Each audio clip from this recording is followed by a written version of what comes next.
தீபாவளி வரப்போகுது, நம்ம குட்டீஸ்க்கு நம்மளே ஒரு Dress தைப்போமா?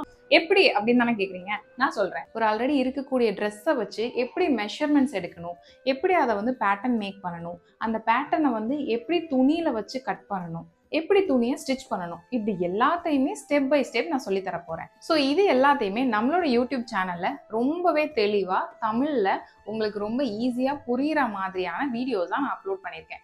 ஸோ கண்டிப்பா செக் பண்ணி பாருங்க. எந்தெந்த மெஷர்மெண்ட்ஸ் எல்லாம் நம்ம எடுக்கணும், எதெல்லாம் வந்து நம்ம தப்பு பண்ணுவோம் இப்படின்ற மாதிரியான ஒரு கம்ப்ளீட் வீடியோ நான் வந்து அப்லோட் பண்ணியிருக்கேன். அந்த வீடியோவை நீங்க ஃபாலோ பண்ணி உங்களுடைய கிட்ஸுக்கு ரொம்ப சூப்பரா எந்தெந்த மெஷர்மெண்ட்ஸ் தேவை அப்படிங்கறத நீங்க மார்க் பண்ணிக்கலாம். இப்போ 2வது பார்ட் நான் அப்லோட் பண்ணியிருக்கேன். இதுல பாத்தீங்கன்னா உங்களுக்கு எந்தெந்த மெஷர்மெண்ட்ஸை எப்படி போட்டு ஒரு பேட்டர்ன் மேக் பண்ணணும் அப்படிங்கறத. நீங்க ரொம்ப பெரிய ப்ரொஃபஷனலாலாம் இருக்கணும்னு அவசியம் இல்லைங்க. ஜஸ்ட் இது இப்படியே ஃபாலோ பண்ணீங்க அப்படின்னாலே சூப்பரான ஒரு பேட்டர்ன் உங்களாலையும் மேக் பண்ண முடியும்.